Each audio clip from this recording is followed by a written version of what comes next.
गाउँ छोडेर सहर पढ्न आएको थिएँ। गाउँको धर्म संस्कृति रीतिरिवाज र चालचलन मलाई असाध्यै मन पर्थ्यो। तर सहरमा बजेको ड्रम र गिटारको आवाजले मलाई इरिटेट बनाइसकेको थियो। बिहान सबेरै उठ्यो, कलेज गयो अनि दिनभरि काम थिएन, त्यसै कोठामा सुतेर बस्यो। सदा जस्तै गरी एक दिन शनिबार आयो।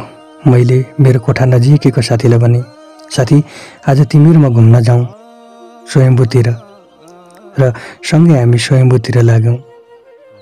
स्वयम्भूमा देखिएको दृश्य असाध्यै राम्रो थियो।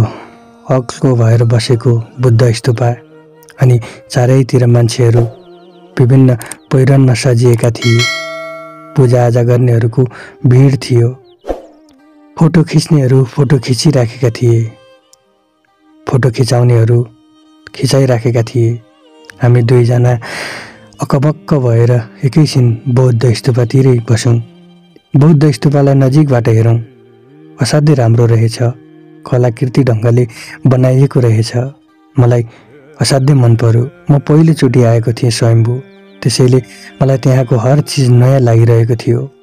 मेरो साथीले नजिकैबाट भन्यो, जाउँ अलिकति माथि, जङ्गल जस्तो छ, रमाइलो ठाउँ छ, त्यहाँ धेरै मान्छेहरू जान्छन्। म पनि उसकै पछि लागेर लुरु लुरु जङ्गलतिर लागेँ। मानिसहरू जङ्गलमा पनि धेरै थिए।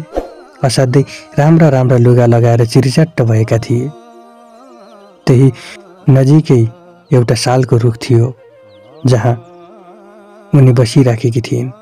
म नजिकै गएँ अनि साथीलाई भने, साथी यो मान्छे असाध्यै राम्रो रहेछ है, कहाँ के होली निनी?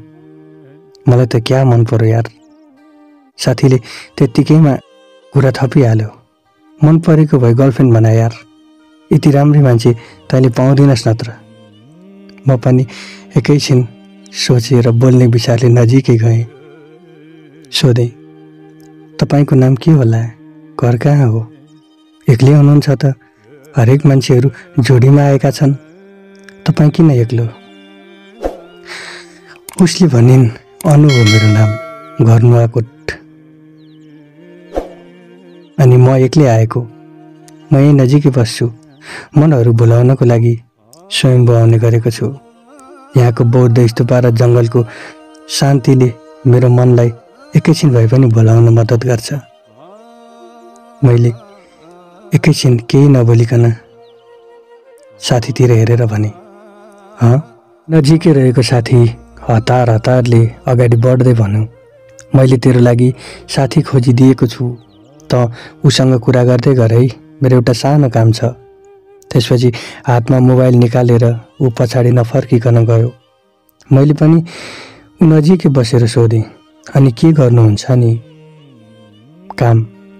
अनि उसले भने, म यहाँ नजिकैको एउटा प्राइभेट कम्पनीमा काम गर्छु अनि नजिकै बस्छु पनि।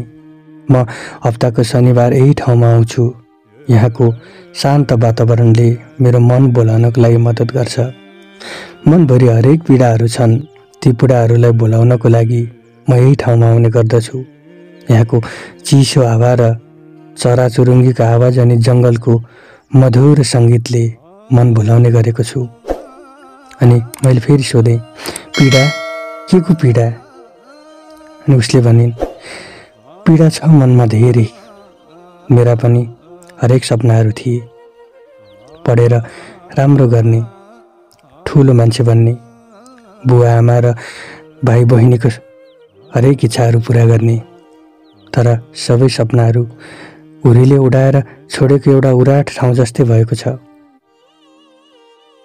अनि मैले फेरि सोधेँ, कस्तो सपना अनि कसरी, के भयो? उसले प्रत्येक कुराहरूको यसरी जवाफ दिन थालिन्। योभन्दा 5 वर्ष अगाडि म गाउँ छोडेर भर्खर सहर आएको थिएँ। सहरको वातावरण त्यति धेरै मलाई थाहा थिएन।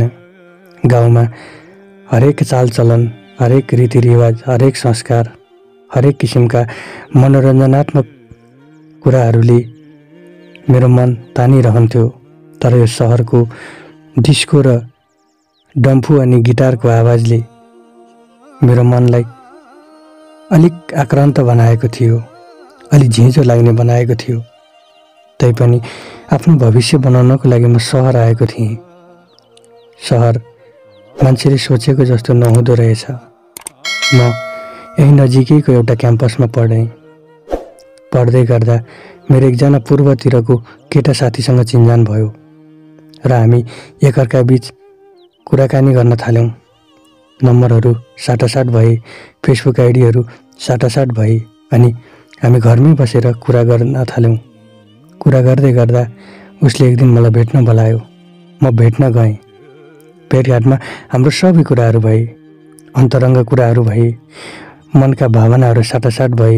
मैले आफ्नो परिवारको व्यथा सुनाएँ अनि उसले पनि म तिमीलाई सहयोग गर्ने वचन